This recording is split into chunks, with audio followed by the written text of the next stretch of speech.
ఎన్ని గ్రహణాలు వచ్చిపోతున్నా మన బుద్ధికి పట్టిన గ్రహణం మాత్రం పోవటం లేదు.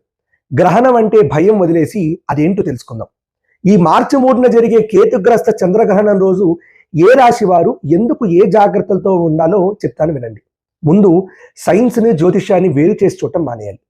తన చుట్టూ తను తిరుగుతూ సూర్యుడి చుట్టూ తిరుగుతున్న భూమి నీడ భూమి చుట్టూ తిరుగుతున్న చంద్రుని మీద పడటమే చంద్రగ్రహణము. సింపుల్గా చెప్పాలంటే సూర్యుడి వెలుగు చంద్రుని మీద పడకుండా భూమి ఆ రెండింటి మధ్యలోకి రావటం, ఇంతే. ఇదే చంద్రగ్రహణం. సైన్స్ అయినా జ్యోతిషమైనా. లాజికల్గా ఆలోచించండి. మనం సూర్యుడికి ఎదురుగా నిల్చుంటే నీడ మన వెనక పడుతుంది కదా. మనం అలానే నిల్చుంటే సూర్యుడు మూమెంట్కి ఆపోజిట్గా నీడ మూవ్ అవుతుంది కదా. ఇదే ఆకాశంలో కూడా జరుగుతుంది. ఇదే విషయాన్ని జ్యోతిషంలో ఎప్పుడో చెప్పారు. ఎలా? రాహుకేతువులు ఛాయాగ్రహాలు. ఛాయ అంటే నీడ అని అర్థం. సో ప్లానెట్స్ అన్ని క్లాక్ వైజ్గా తిరిగితే జ్యోతిష్ చక్రంలో రాహుకేతువులు యాంటీ క్లాక్గా తిరుగుతాయి. ఇవి నీడలే అయితే రాహుకేతువులు రెండు నీడలా అనిపిస్తుంది. కాదు, ఇన్ఫినిట్గా ఉన్న స్పేస్లో ఒక వస్తువు అటు ఇటు రెండు వైపు నీడలు క్రియేట్ చేస్తుంది కదా, అందుకే రెండు నీడలు. వీటినే సైన్స్లో south and north lunar nodes అంటారు. ఎప్పుడూ ఇవి 180 degrees దూరంలో ఉంటాయి. మన జ్యోతిష్ శాస్త్రంలో కూడా అందుకే రాహుకేతువులు ఎప్పుడూ 180 degrees అపార్ట్లో ఉంటాయి. ఇది ఇలా తెలుసుకోవాలి జ్యోతిష్యాన్ని. ఇప్పుడు మార్చి 3వ తారీఖు గురించి మాట్లాడుకుందాం. ఈ జాతక చక్రం చూడండి.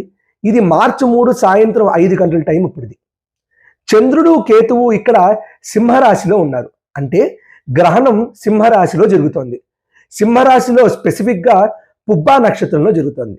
సో ఈ గ్రహణంలో సింహరాశి వారికి, ఈ సింహరాశికి ఆపోజిట్గా ఉన్న కుంభరాశికి 90 degrees దూరంలో ఉన్న వృశ్చిక రాశి వారు కాస్త జాగ్రత్తగా ఉండి గ్రహణం చూడకుండా ఉండాలి.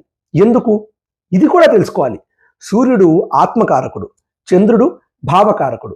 సో ఈ రాశుల వారికి ఈ గ్రహణం టైంలో మనస్సు చాలా వేవరింగ్గా ఉంటుంది. దానివల్ల దగ్గర వాళ్ళతో గొడవలు, మనస్సులో చిరాకులు అవి ఉంటాయి.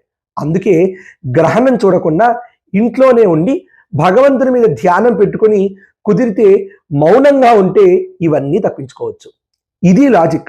ఇది అర్థం చేసుకోవాలి. కోర్స్ ఏ రాశి వారైనా గర్భిణీ స్త్రీలు ఉంటే బయటికి రావద్దు, యూవీ రేస్ ఉంటాయి కదా గ్రహణం టైంలో అనేది అందరికీ తెలిసిందే. అది వేరుగా చెప్పక్కర్లేదు.